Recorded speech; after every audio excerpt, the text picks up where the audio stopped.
This is the 3-pound apple pie. 3-pound apple pie. What kind of dough is this? Just the best whatever? Yeah, 2 rolled up pie crust.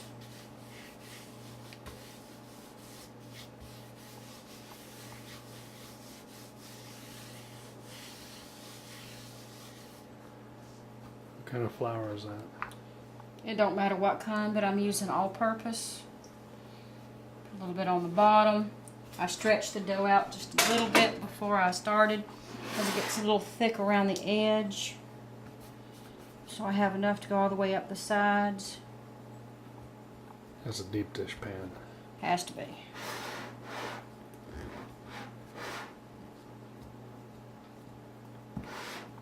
Now it's okay if it's not quite even all the way around or if it doesn't meet all the way around, because when you put on your top crust, you're going to kind of fold it under and then you're going to put your design and touch on the end, which is going to seal it all together. So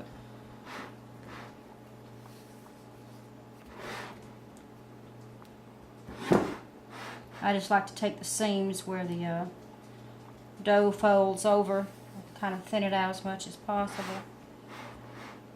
So nothing gets gooey. Everything gets cooked.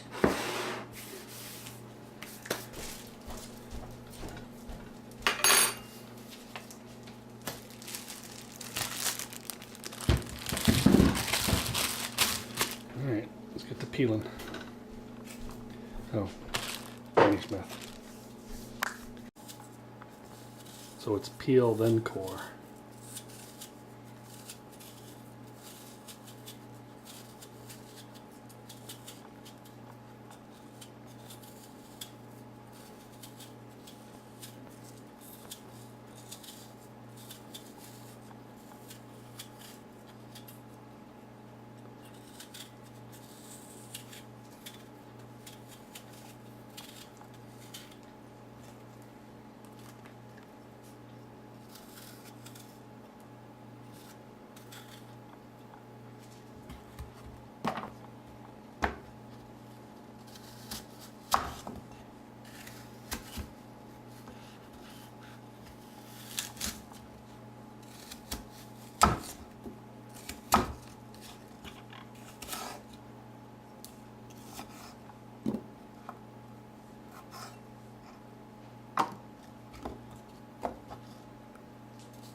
About how large are those pieces you're making?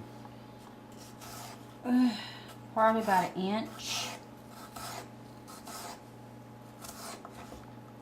You don't want them too thin or they're all going to be mush. You don't want them all thick or they'd be crunchy. That's why having them different size is not a bad thing. That way you get your juicy part of your apple pie, but you still have something to chew.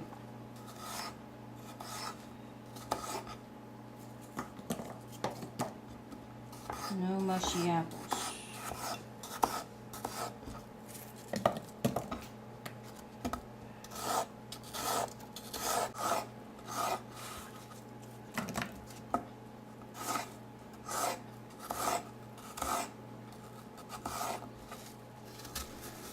In between batches of chopped apples that you put into your bowl, you want to go ahead and sprinkle with a little sugar.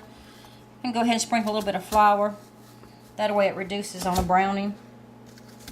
Is that what that is sugar and flour or just sugar flour? And flour. Flour so you'll have a thickened sauce in with your apples and it's not just juice that's going to bubble up and cause problems. It's a thickener. Well, that's a secret ingredient. I wouldn't have thought to put flour in there with it. Don't take much.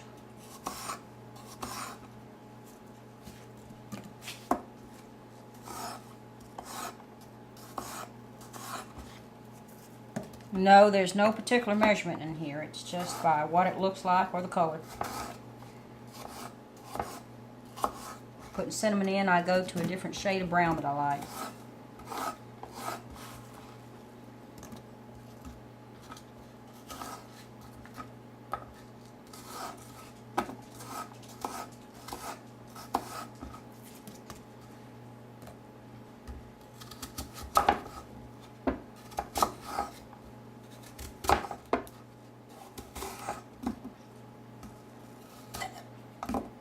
Got your oven preheating to 350.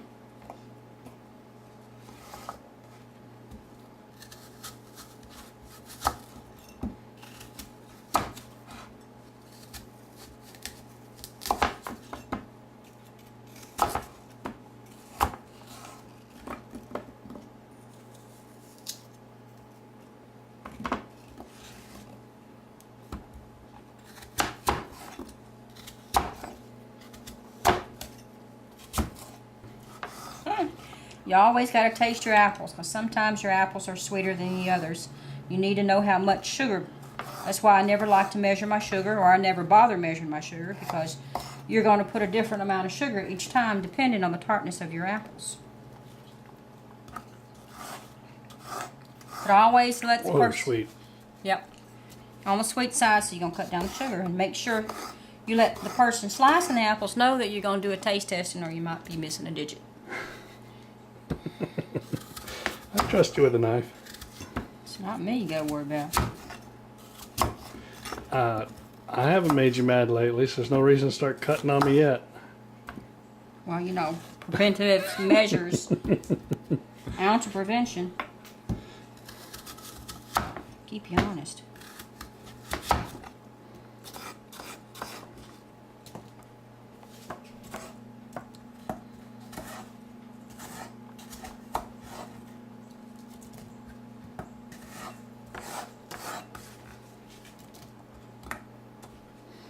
Alright, now here's where the magic happens.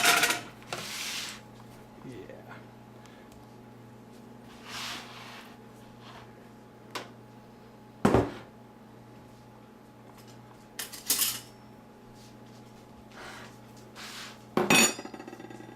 A little bit more flour.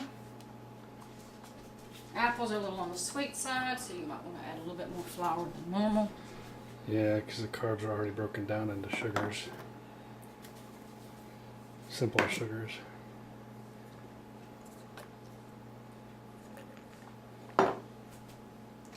This is nutmeg and a... Nutmeg.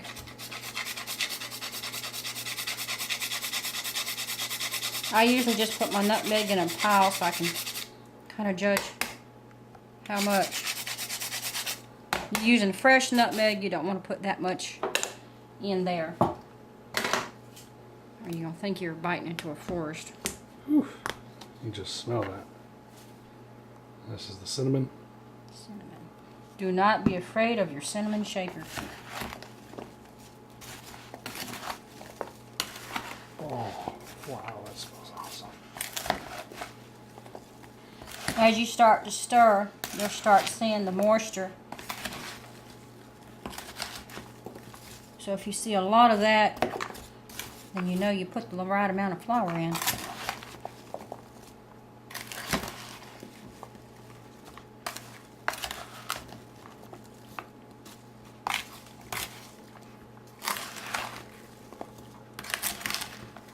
Make sure everything is coated. If you wind up with a little extra dry ingredients at the bottom, just sprinkle it on top of your apples when you get them into your crust before you put your top crust on.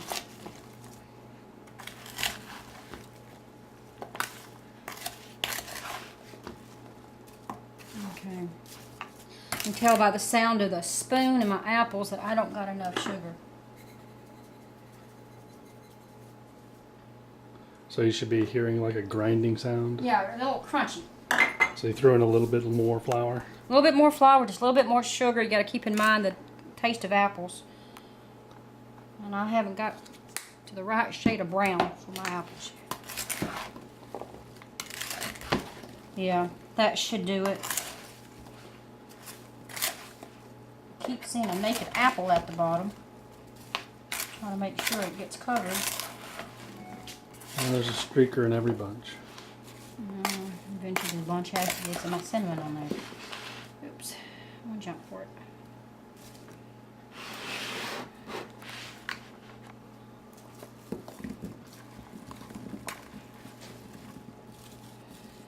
As you're putting your apples in, kind of spread it around. It's kind of like layering bricks. You want to make sure there's not that much space. You want it packed down a little bit so when your apples are cooking, your crust doesn't fall and there's a space between your crust and your apples.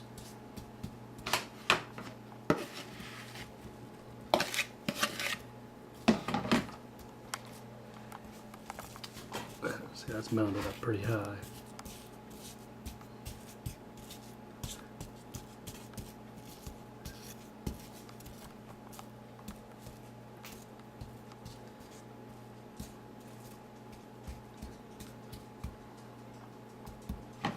Yeah, that's good.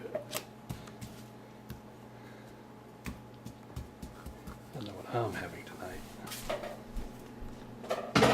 Turns out right.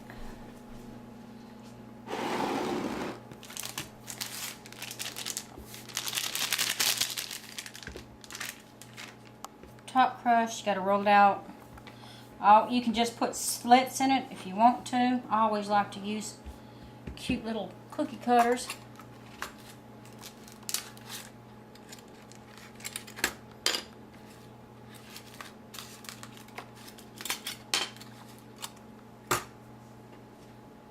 Because if you don't put slits in your apple pie, then it'll burst open because of the steam.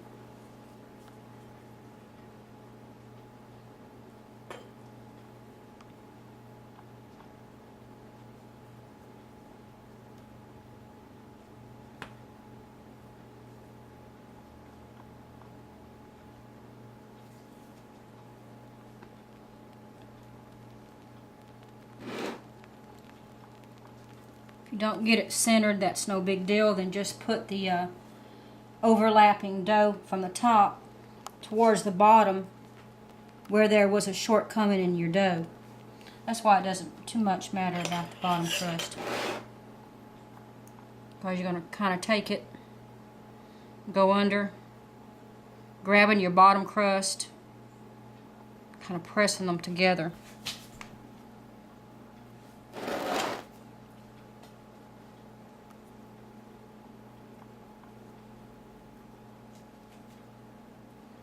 That is if you got enough bottom dough to press. If not, it's no big deal.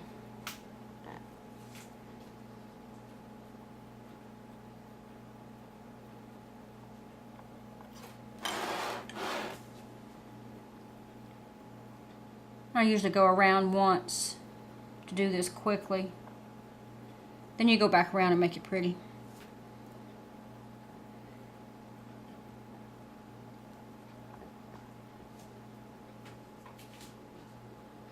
And you can edge your pie any way you want it. I just do it simple with my fork.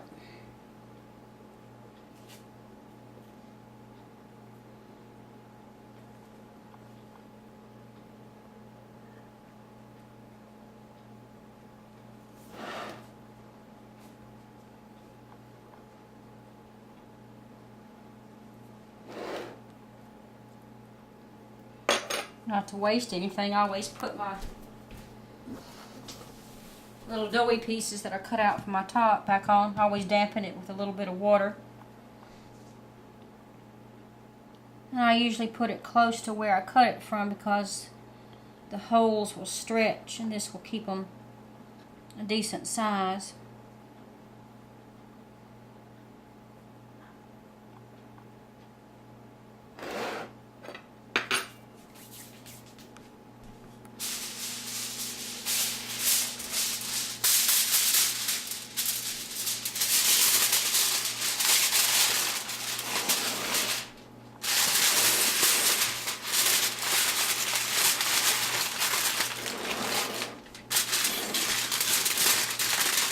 So are you wrapping that foil on there? Is the foil in contact with the pie, or you're making it like a You're bag? tinting it.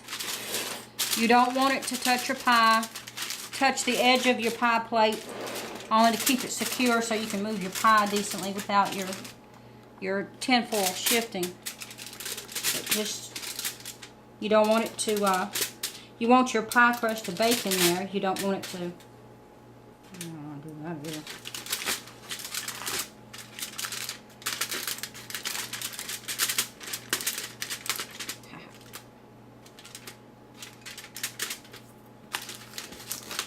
Make sure your foil is all underneath the rim and not hanging down, because that's going to cause you problems moving your pie and going in and out. Put it in the oven, 350 for about 30 minutes. Take a toothpick or a cake tester and stick your apples and see how tender your apples is. If your apples are where they want to be, then you take off the foil and you let it brown.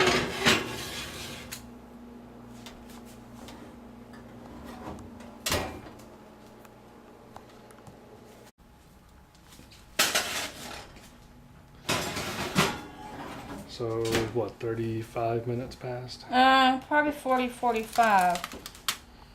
Always take out a little corner first and let the steam out, or otherwise you're going to have some barbecued fingers.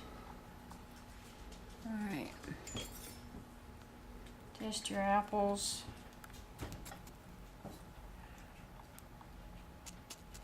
Still a little crunchy. Back in the oven it goes.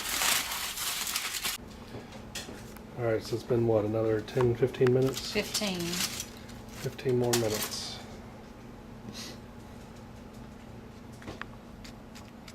Yeah, a little less crunchy. Some of them are crunchier than others. Is that okay?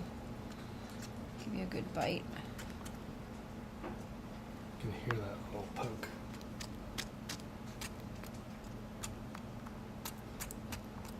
But it's not sticking. It's not sticking, so the apples are soft. Okay. And we're going to put it in there long enough to get it just the right shade of brown, and then we pull it out.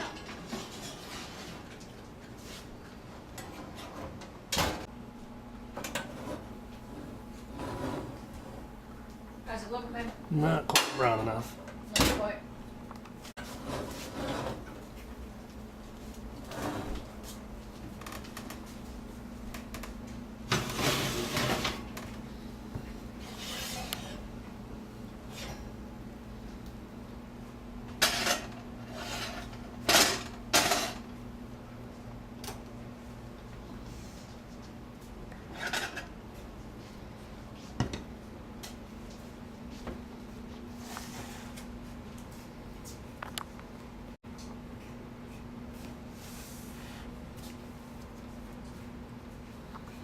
Smells good.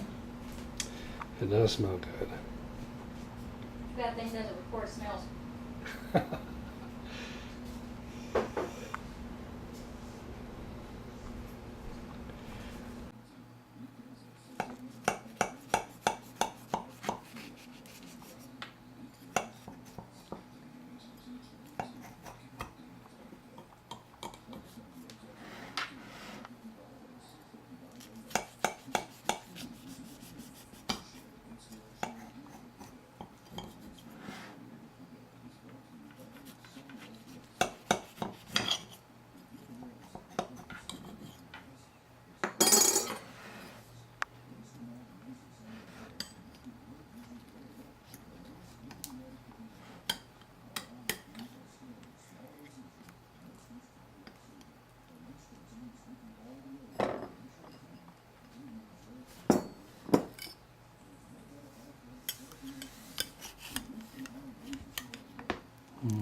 looks good.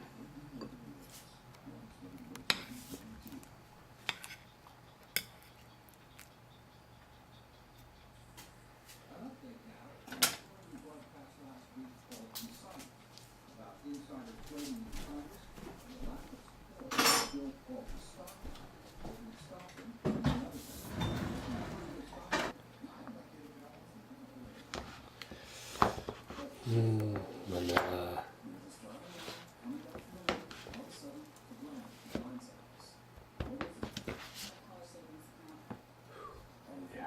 Enough? Oh yeah. Thank you, babe.